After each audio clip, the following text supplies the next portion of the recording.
Today, we're going to be talking about a father that was arrested for piercing his own son's ear. Sounds crazy, right? Why would somebody get arrested for piercing their own son's ear? For what? Because I said it. Look. What are y'all doing? Why are you in my house? Why are y'all in my house? Why are you in my house? Guys, I'm asking a question. Why are you in my house? For what? You're body piercing, okay? In your home. He was not unlawful. Body art without a license. Guys, chill. Body art without a license. What is really going on here? You got him? Yes, I got all of it. Guys, you're in the cameras. This is ridiculous.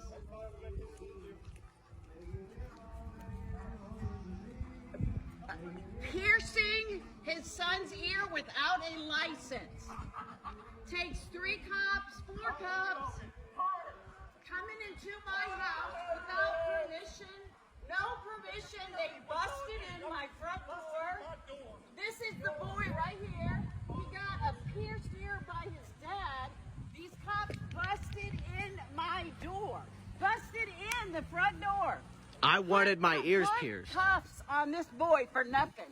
As you can hear in the video, it sounds like the kid was behind the camera saying that he did want his ears pierced. And from the looks of it, the cops bursted in the door and arrested this man. Now, I'm assuming there's a lot of us here that probably even pierced our own ear or had a friend do it for us. I know that I had my ears pierced when I was younger. I had my friend do it and there was no issue involved. So why is this father getting arrested for doing something that really doesn't seem like a big deal when there's so many other pressing issues going on in the world and in that state? Well, in Arkansas, where this happened, according to the law, body piercing, branding, and tattooing unlawful to perform body art on person under 18 years of age. A person under 18 years of age shall not undergo body art unless a written consent is given by a person's parent or legal guardian. Parent or legal guardian is present during the procedure. It is unlawful to perform body art in any unlicensed facility.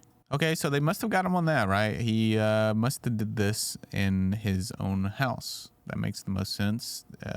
But it's a little crazy to be kind of bursting into someone's house just because they pierced their own son's ear in their own home without a license. Strange.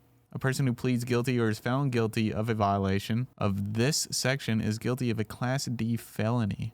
And if you don't know, a Class D felony can get you up to 6 years in prison. While it is the least serious of the felonies, it does include domestic battery, reckless burning, cruelty to animals, defacing a firearm, and aggravated assault. For Class D felonies, you can receive up to 6 years in prison and a fine of up to $10,000. Can you imagine going to jail for 6 years for piercing your son's ear or having to pay $10,000? That's actually crazy to me. But did they have probable cause? What exactly happened? Let's look into this a little bit more and find out exactly what happened. The Arkansas Police Department Facebook posted this press release. In the press release, it says that he went to school with a piercing in his left ear. While sitting in class talking to other students and a teacher present, the juvenile male stated his dad was drunk and put him in a chokehold and shoved the piercing in his ear. And that kind of changes the story a little bit, doesn't it? From that perspective, I guess I can see that the teacher was worried that maybe there was some child abuse going on here and that maybe there was a drunken father at home that was getting drunk a lot and doing things to their child.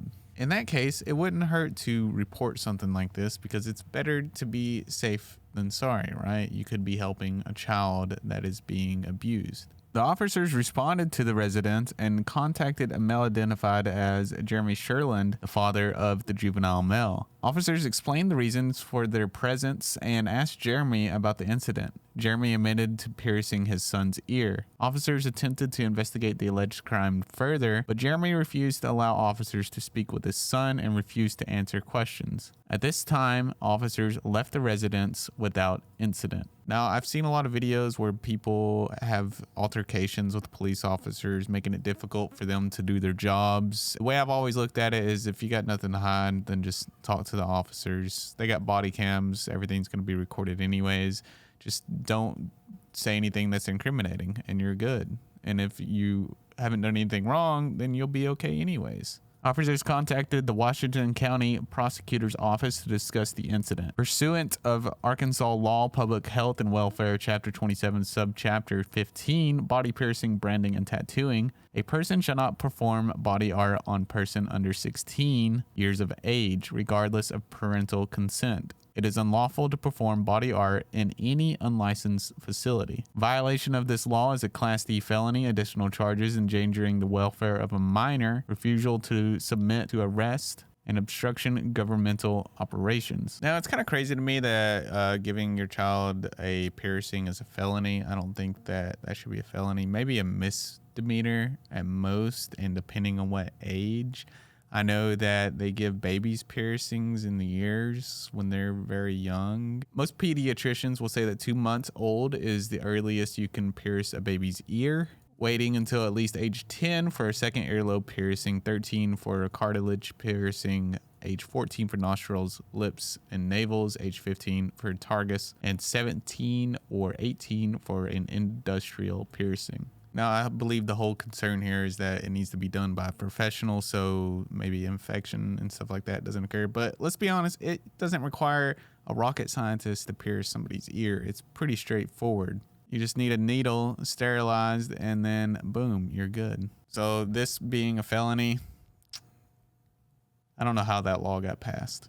The officers went back to the residence to make a probable cause arrest of Jeremy Sherland. Officers were met by Jeremy at the front door. Officers asked Jeremy to step outside. Jeremy refused, standing in the doorway with his hands behind the door and while posturing himself. Officers told Jeremy he was under arrest and explained the probable cause for the arrest. Jeremy refused to comply. Officers then took him into custody. Now, them saying they have probable cause and that he should comply, at that point, he definitely should have complied and worked with them. Him resisting, as you could see in the video, is not good. Even though it seems like a silly thing to get arrested for, I think the intentions here were good. They were just concerned about the child. If he would have just let the child talk to the police officers in the beginning, I think none of this would have happened. But I do understand his concerns with doing that. The child could have said something incriminating that could have got the father in some serious trouble. But then it all comes back to the underlying question: is there abuse going on here? And that's why it's important to understand that even though this law is pretty dumb, you still have to listen to it and work with the officers in some regards to ease the process a little bit, in my opinion, or seek legal advice. But if you're not a lawyer or don't know the law, it makes it a little difficult to do things on your own, and usually doesn't end well. But with all that said, I'd like to know your opinion on this. So let me know in the comments down below if you think that this situation was blown out of proportion, or that maybe there's something more to this, since he was drinking when he did this and supposedly forcibly put his son in a headlock and pierced his ear. And if you want to support more content like this, consider becoming a Patreon. It'll be in the pinned comment down below, as well as check out my live stream, 6 p.m. EST every day on Facebook. That will be in my description.